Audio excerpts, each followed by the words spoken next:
la direction des affaires de l'État, plus de pouvoir effectif que ce que la faible représentation de sa famille politique au sein de la nouvelle Assemblée nationale était en droit de lui conférer. Je voulais par ailleurs faciliter le fonctionnement harmonieux des institutions et éviter à la nation, comme à notre jeune démocratie, d'éventuelles crises politiques qui leur auraient été fatales.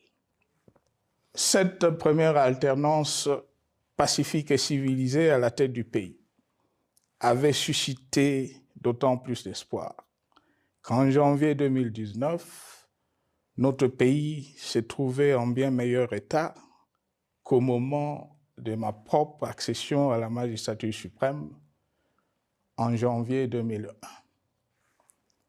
Alors que j'avais trouvé un pays au bord de l'implosion, miné par une longue dictature et des guerres, sans institutions républicaines, économiquement en faillite et socialement déchiré.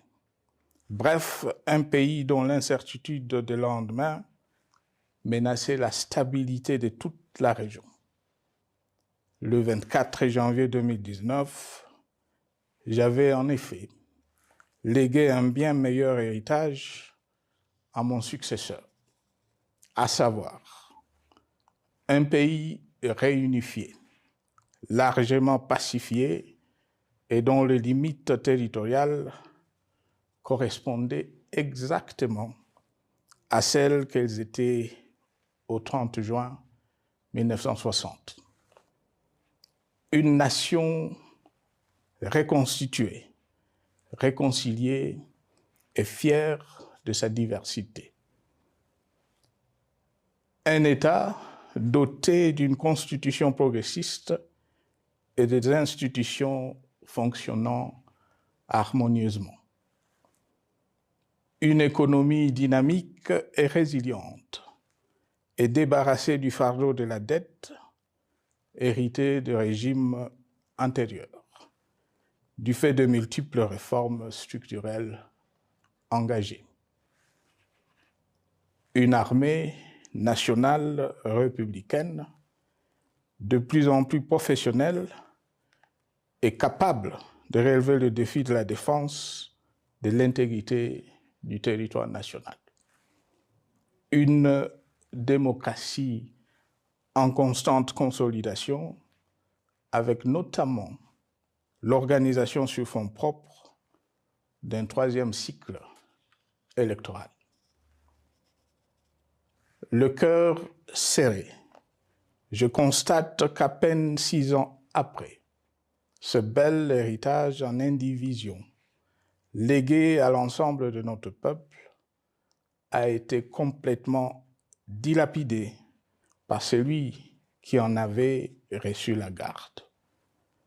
Que notre pays offre un spectacle de plus désolant et qu'il suscite d'autant plus de désespoir au sein de notre peuple et de pitié et de moquerie à travers le monde, que l'inconscience de ses dirigeants ne permet aucun espoir de redressement. Cette détérioration rapide de la situation générale du pays est principalement due à l'iverse du pouvoir sans limite. Le nouveau dirigeant s'illustre en effet par une série de remises en cause, reniements et violations intentionnelles de la Constitution, avec en toile de fond la volonté irrésistible de concentrer tout le pouvoir entre les mains d'un seul homme au mépris du pacte qui cimentait la cohésion de notre peuple.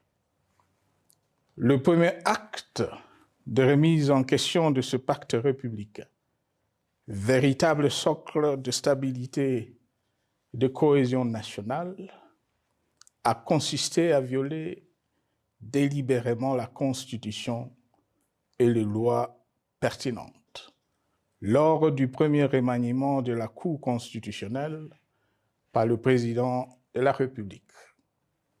La violation de ce texte juridique, fondement de tout état de droit, pour de simples raisons de confort politique, est devenue depuis lors une marque distinctive de la gouvernance de notre pays. Dans le même esprit, en décembre 2020, il fut organisé un coup d'État institutionnel à la suite du renversement en pleine mandature d'une majorité parlementaire, pourtant dévolue par le peuple souverain, ainsi que le gouvernement qui en était issu.